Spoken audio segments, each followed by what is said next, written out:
your opening remarks.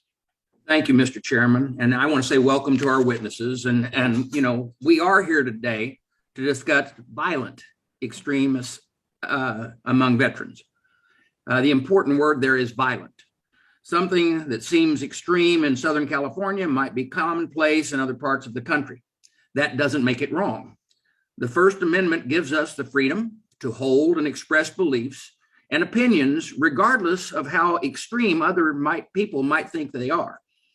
And I thank God for that we live in a country that we have that. Free speech is a foundation to democracy and the American way of life.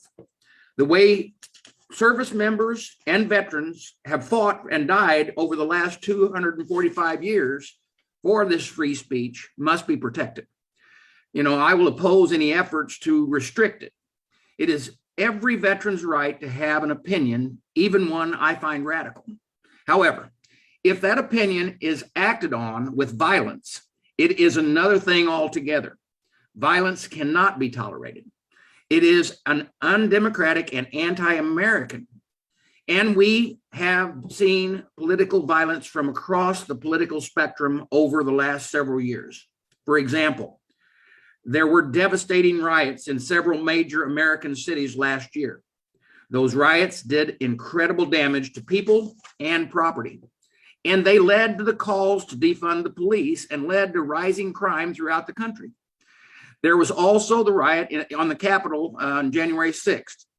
When the chairman announced his investigation into the targeting of veterans by violent extremists, I was concerned that it was a political exercise seeking to capitalize on January 6th. This hearing was originally scheduled for July 29th. However, on July 23rd, my staff and I learned on Twitter from a reporter that the hearing had been postponed. The postponement was allegedly due to scheduling issues. However, my staff was later told by the chairman's staff that the hearing was actually been postponed at the request of Speaker Pelosi. Allegedly, she was concerned that our hearing would interfere with the first hearing of the Select Committee on January 6th on July 27th. And I'm sure that members understand my serious frustration with those events. First, it is unacceptable that the important information about our schedule would be shared with the members of the media before me, my staff, or other committee members. Second, I was already concerned that this investigation was motivated by partisan politics rather than the best interest of veterans. Speaker Pelosi's order to postpone the hearing because of its overlap with the Select Committee on January 6th confirmed my concerns. Let me be clear, the VA committee is not the appropriate place to debate that incident. There are other House committees with that jurisdiction and expertise just to do that. There is also the Select Committee on January 6th. I have serious concerns with partisan nature and narrow focus of the Select Committee, but our job on the VA committee is to honor, support, serve, and empower veterans. Our job is to help them get care, benefits, services, and opportunities that they've earned. If anything is going to prevent veterans from falling prey to violent extremism, it is that. There are approximately 18 million veterans in this country. They come from every background and belief system. Veterans are hardworking, highly skilled, and well-respected. Those qualities make veterans excellent employees, leaders, and community members. Those qualities may also make them attractive to violent extremism who want to take advantage of their skills and standing to cause violence and division. It grabs at the headlines when veterans are accused of becoming violent extremists. But there is very little data on how many veterans are actually involved in violent extremism and the actions that follow.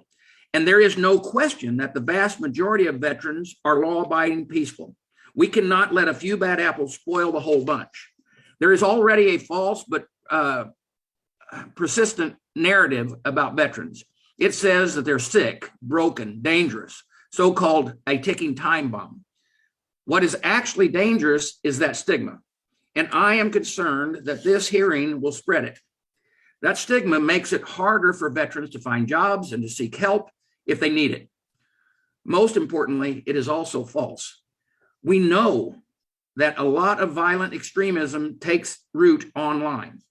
That is one of the reasons why Congresswoman Mace and I introduced HR 2326, the Veterans Cyber Risk Awareness Act. Our bill would require a study about cyber risk facing veterans from fraud, disinformation campaigns, and yes, violent extremists. It would also require VA to partner with other agencies and experts to share best practices with veterans about how to stay safe online. And I hope we will be able to consider in the committee and on the House floor this legislation soon. And then I hope that we can get back to doing what we do best for veterans and leave the partisan politics investigations in the past. And with that, Mr. Chairman, I yield back.